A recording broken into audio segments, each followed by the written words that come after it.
حط بايرن ميونخ حامل لقب الدوري الألماني رحاله في العاصمة اليابانية طوكيو لخوض مجموعة من المباريات الودية تحضيرا للموسم الجديد. الفريق البافاري استقبل بحفاوة من طرف العديد من المشجعين اليابانيين في فندق إقامته في طوكيو، وقد قام اللاعبون بالتقاط الصور مع المشجعين الحاضرين والتوقيع لهم. وسيخوض زملاء غوريتسكا أول مباراة لهم ضد بطل أوروبا وحامل لقب الدوري الإنجليزي الممتاز مانشستر سيتي. وسيعمل مدرب السيتيزنز جوزيب غوارديولا خلال جولة فريقه التحضيرية على خلق توليفة جديدة بعد مغادرة الكثير من اللاعبين لصفوف الفريق على غرار الألماني إلكاي غوندوغان والجزائري رياض محرز. خلال المؤتمر الصحفي الذي سبق مواجهة بايرن ميونخ، أكد مدرب مانشستر سيتي جوزيب غوارديولا أن فريقه سيقاتل من أجل إبقاء نجم كايل ووكر ضمن صفوف السيتيزنز. غوارديولا شدد على أهمية ووكر بالنسبة للفريق. ما يمكنني قبله هنا أنه لاعب مهم بالنسبة لنا ويملك جودة عالية ولديه عديد العروض الأخرى. من الصعوبة أن تجد لاعبا يعوض ووكر بالصفات والإمكانيات التي يمتلكها. سنقاتل من أجل إبقائه مع الفريق، لكنني لا أعلم كيف ستنتهي الأمور بالنسبة له. تفادى توماس توخل مدرب بايرن ميونخ الخوض مباشرة في موضوع سعي الفريق للحصول على خدمات لاعبين جدد لتعزيز صفوفه. أكد توخل أنه يركز على اللاعبين الموجودين وقد يتم تعزيزهم بدماء جديدة عند الحاجة لذلك. تركيزي منصب على الفريق وعلى اللاعبين الموجودين معنا والذين يستحقون كامل الدعم والحرص والمساندة، وهذا ما نقوم به تحديدا. نعمل بأقصى ما يمكن الوصول إلى أفضل المستويات. نحن لسنا أول ولا آخر فريق يجري تغييرات على قوامه من اللاعبين. فترة الانتقالات ما زالت مستمرة ل5 أو 6 أسابيع أخرى، وهذا هو الوضع حاليا. حتى أكون صادقا، لنضع هذا الأمر في صدارة أولوياتنا، فلدينا الكثير لنسعى لتطويره، وإذا كان ذلك يمر عبر الإقدام على تغييرات في الفريق فليكن ذلك. أكد يوشوا كيميتش لاعب بايرن ميونخ أنه لا يخطط لمغادرة الفريق هذا الصيف. كيميتش أوضح أنه سيبقى لاعبا للفريق البافاري خلال الموسم المقبل.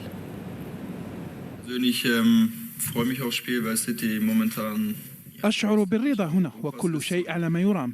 نعم، نحن في فترة انتقالات، ولكنني متأكد تماما من أنني سأكون لاعبا لبايرن ميونخ الموسم المقبل. لا خطط لدي. رغم تأكيد مدرب بايرن ميونخ توماس توخل والرئيس الشرفي للنادي أولي هونس أن القائد مانويل نوير سيكون الحارس الأول للعملاق البافاري، ما زالت تساؤلات عديدة تطرح في المشهد الكروي الألماني حول منصب حراسة مرمى البافاري. يأتي ذلك في ظل عدم استعادة نوير كامل جاهزيته، فضلا عن الرحيل المحتمل للحارس السويسري يان سومر. المزيد من التفاصيل في تقرير أبو عبيد اليندوزي. مانويل نوير سيبقى حارس المرمى الأول لبايرن ميونخ. المدرب توماس توخل والرئيس الشرفي للنادي أولي هونيس أدليا أخيرا هذا الأسبوع بتصريح بشأن هذا الموضوع الشائك، بينما أكد كل من توخل وهونيس نوير كحارس أساسي للنادي البافاري عندما يكون هذا الأخير جاهزا، إلا أن أحدا في ميونخ لا يعرف بعد متى سيعود الحارس البالغ من العمر 37 عاما والمصاب منذ شهر ديسمبر الماضي.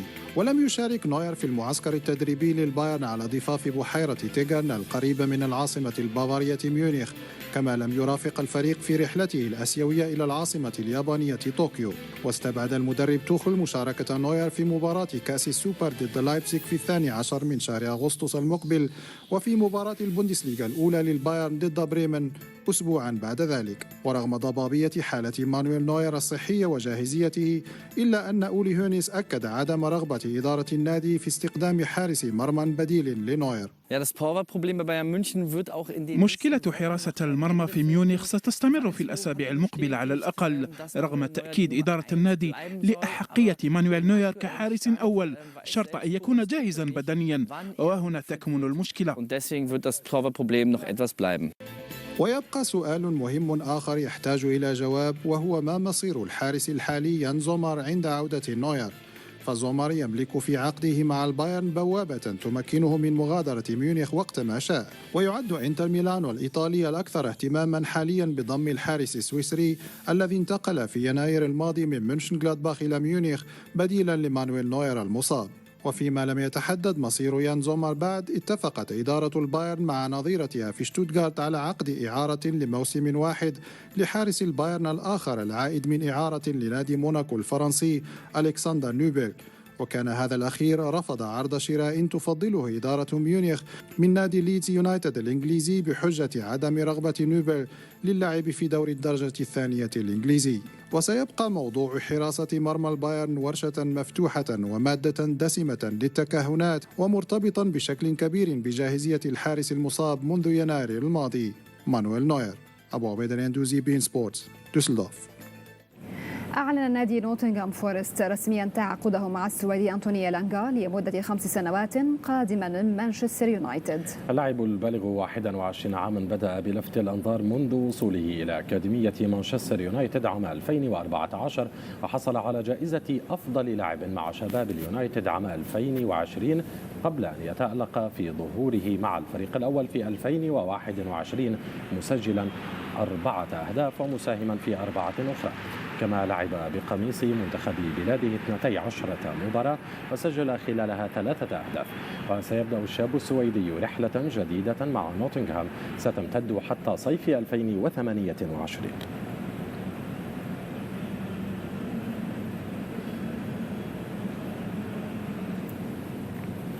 عبر مات دوهرتي عن سعادته بالعودة مجددا إلى صفوف وولفرهامبتون بعد 3 أعوام أمضاها في توتنهام وأتلتيكو مدريد. الظهير الأيرلندي أكد أنه حصل على المزيد من الخبرة والتجربة خلال هذه الفترة تحت قيادة بعض من أفضل مدربي العالم. أنا سعيد بعودتي إلى هنا رغم أنني أشعر ببعض الغرابة. شاهدت بعض الوجوه القديمة والكثير من الجديدة. ربما هناك 5 لاعبين فقط من الذين كنت معهم في فترتي الأولى، لذلك من الطبيعي أن أشعر ببعض الغرابة، ولكن بصفة عامة أنا سعيد. الأمر يشبه العودة إلى الديار لأنني قضيت فترة طويلة هنا بالكثير من الأوقات الرائعة، كما أن منزلي بالقرب من هذا المكان، لذلك فقد كانت العودة سهلة وسريعة بعد 3 أعوام بعيدا عن هنا. لكنني استفدت كثيرا خلال هذه الفترة. عشت تجارب مختلفة وتدربت تحت بعض من أفضل المدربين في عالم الكرة، وإن لم تتطور معهم فلن تتطور إطلاقا. كانت فترة جيدة خاصة مع خوض مباريات في البطولات الأوروبية، لكنني الآن سعيد جدا لعودتي إلى وولفرهامبتون بعد هذه الفترة. قال إيريك داير مدافع توتنهام من السبير سيكون مختلفا تماما عن السنوات السابقة، مضيفا أنه يستمتع بأسلوب اللعب الذي ينتهجه المدرب الجديد أنجي بوستيكوغلو. جاء ذلك أثناء زيارة عدد من لاعبي النادي الإنجليزي وفي مقدمتهم نجم الفريق هاري كين لمنظمة خيرية في سنغافورة كجزء من جولتهم الآسيوية قبل بدء الموسم الجديد. أعتقد أن لدينا مزيجا رائعا في تشكيلة الفريق، ومن الواضح أنه مدير جديد، وأعتقد أن عددا قليلا من اللاعبين الجدد أيضا، لذلك أعتقد أنه سيكون مختلف تماما عن توتنهام في السنوات السابقة، وأنا أعلم بالتأكيد من خلال الطريقة التي يريد أن يلعبها المدرب بوستيكوغلو، ومن الرائع للغاية أن تكون جزءا من ذلك. إنها طريقة جديدة للعمل وأنا أستمتع بها حقا، وأستمتع بالتدريب وأسلوب اللعب الذي يريد منا بوستيكوغلو أن نلعبه. كل هذه الأشياء ممتعة حقا، والرسائل التي ينقلها إلينا كما قلت لم يمر وقت طويل جدا، لكنني أستمتع بها حقا حتى الآن. قال الإيفواري فيرت زاها مهاجم غالاتا سراي الجديد إن اختياره للفريق التركي عائد لرغبته في المشاركة في دوري الأبطال. وأضاف زاها أنه اتخذ القرار أيضا بناء على تعليقات إيجابية من زملائه الذين سبق لهم اللعب في تركيا.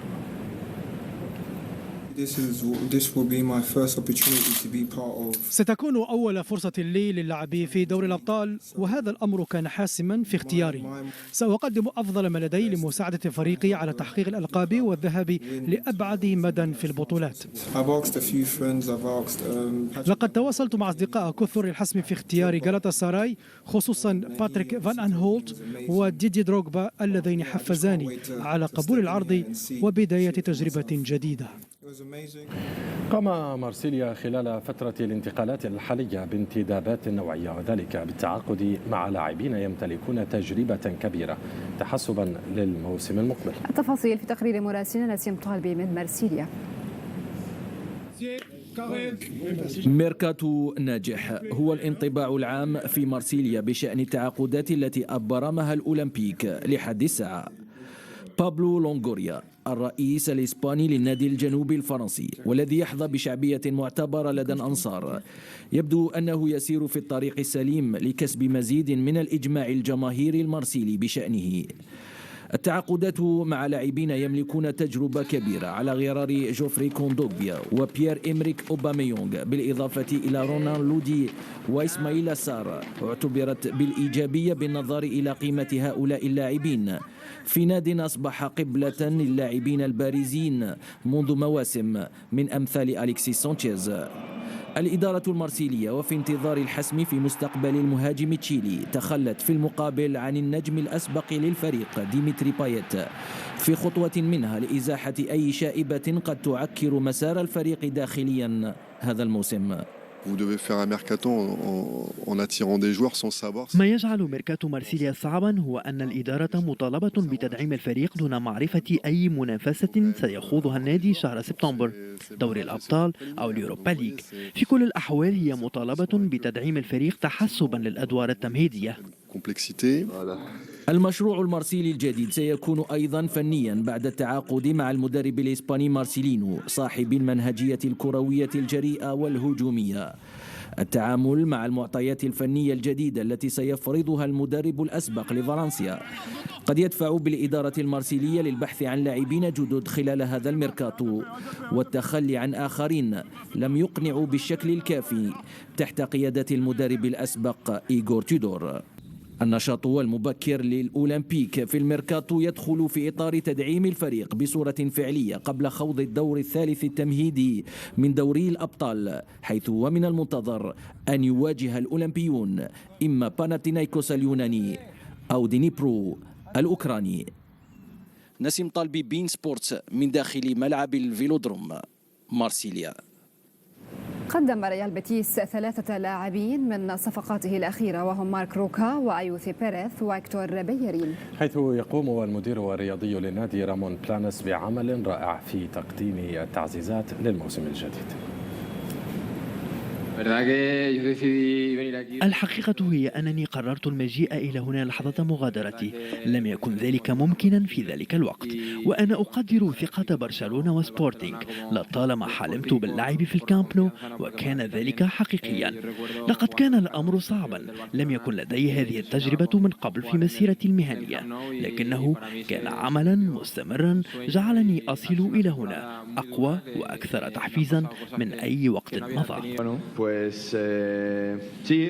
حسنا، بالطبع هذا شيء قررته. لقد تحدثت مع اللاعبين الذين أردت التحدث معهم وأردت هذا الرقم.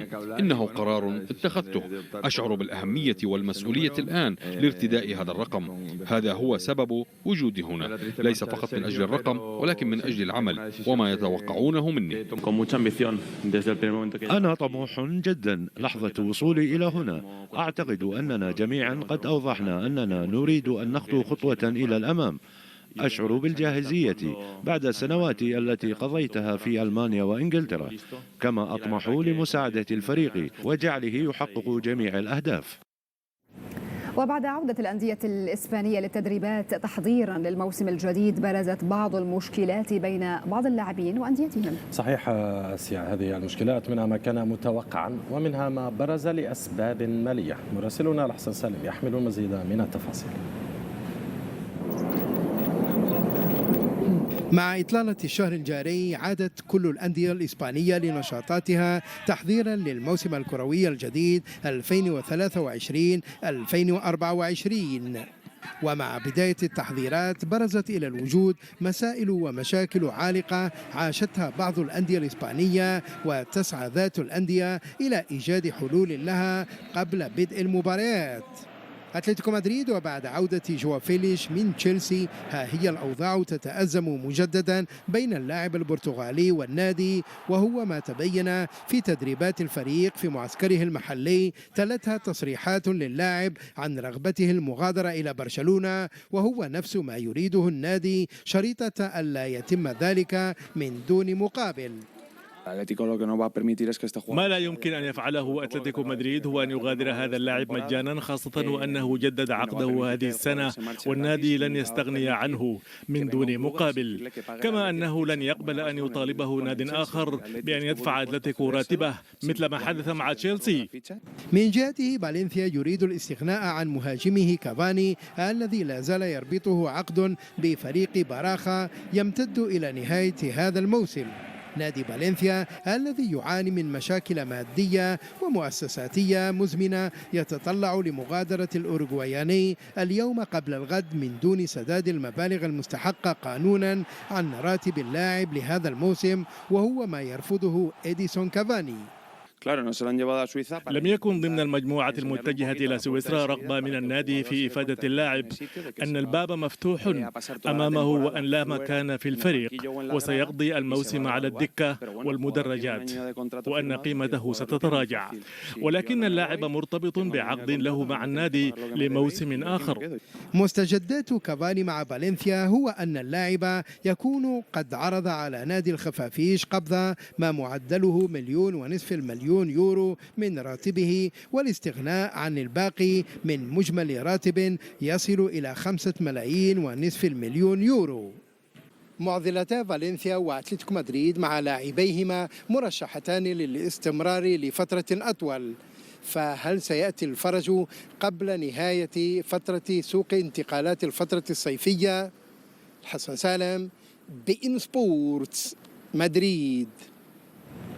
تعادل جالاتا سراي التركي مع مضيفه زالجيرس فينيوس الليتواني بهدفين لمثلهما في ذهاب الدور الثاني من تصفيات دوري أبطال أوروبا. تقدم المضيف مطلع الشوط الثاني قبل أن يحرز جالاتا سراي هدفين في ظرف 3 دقائق عبر كل من عبد الكريم بردقجي وخليل درويش غلو، لكن زالجيرس نجح في إدراك التعادل في آخر أنفاس المواجهة ليتأجل حسم تذكرة العبور إلى الدور الثالث حتى مواجهة العودة في إسطنبول.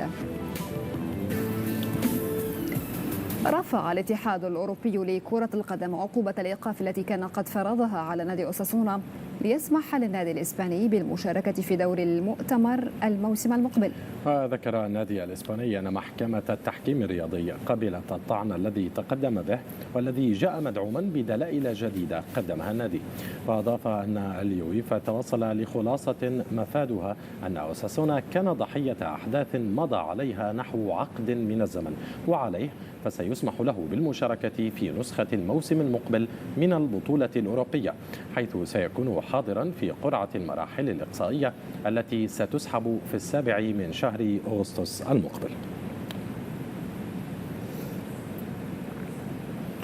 في مقابلة مع بي إن سبورتس قال الأرجنتيني جوفاني سيميوني لاعب نابولي والمنتخب الأرجنتيني إن تأثير مارادونا على مدينة نابولي كبير جدا. وأضاف سيميوني أن جميع سكان نابولي لديهم حكايات خاصة وجميلة حول مارادونا الذي منح كل شيء لنادي الجنوب الإيطالي. هذه المدينة هي مارادونا، فلا حديث فيها إلا عن دييغو.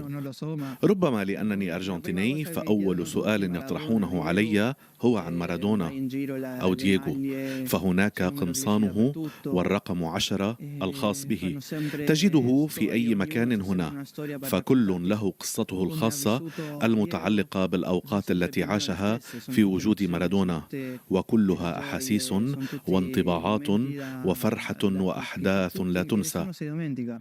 فجميع سكان نابولي لديهم حكايات خاصة وجميلة حول مارادونا الذي منح كل شيء لهذا الفريق، فإذا صادفت شخصا من نابولي فسيحكي لك قصصا عن نابولي وعن مارادونا وسيثيرك بما سيحكيه لك. هذا ويمكنكم متابعة اللقاء كاملا اليوم عند 10:30 صباحا بتوقيت غرينتش، 1:30 ظهرا بتوقيت مكة المكرمة عبر بين سبورت الإخبارية. سحبت قرعة دور تمهيدي لدوري أبطال إفريقيا للموسم المقبل، وقد أسفرت عن مواجهات متباينة للفرق العربية. في أبرز المواجهات يقابل حامل اللقب الأهلي المصري الفائز من لقاء KMK بطل زنجبار وسان جورج الأثيوبي، فيما يواجه الوداد المغربي الوصيف الفائز من مباراة جينيراسيون فوت السنغالي وفيا الغينية. ويلعب الترجي التونسي مع الفائز من لقاء جارد بطل النيجر ودوانس من بوركينا فاسو، فيما يلعب الفائز من لقاء شباب قسنطين الجزائري ونجم الساحلي التونسي مع المنتصر من لقاء الجيش الملكي المغربي وأسكوكارا التوغولية. هذا ويلعب الفائز من مباراة نواذيب الموريتاني والأهلي طرابلس الليبي مع الفائز من لقاء كوتون سبور الكاميروني وريال باماكو المالية. كما يلعب الفائز من مواجهة الهلال السوداني والسلام من جنوب السودان مع الفائز من لقاء بريميرو دي أغوشتو الأنغولي مع فيتا كلوب الكونغولية. ويلتقي الفائز من لقاء المريخ السوداني وأوتو الكونغولي مع الفائز من يانغ أفريكانز التنزاني وASA الجيبوتية.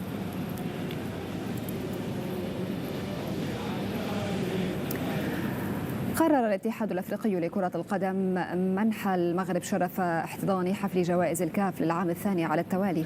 الحفل سيقام يوم 11 من ديسمبر المقبل، وسيشهد الكشف عن الفائز بلقب أفضل لاعب إفريقي والذي كان توج به السنغالي ساديو ماني العام الماضي.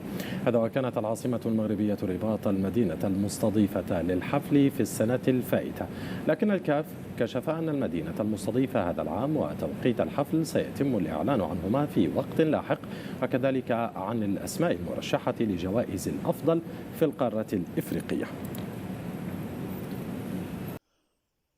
انتقل شادي رياض الدوري المغربي إلى ريال بيتيس قادما من برشلونة، بحيث أكدت عدة مصادر موثوقة أن اللاعب الواعد شادي رياض سينضم إلى نادي ريال بيتيس الإسباني. ومن المعروف أن ريال يعتبر من أبرز المواهب الشابة في الدفاع، وسيكون إضافة قوية لصفوف فريق بيتيس.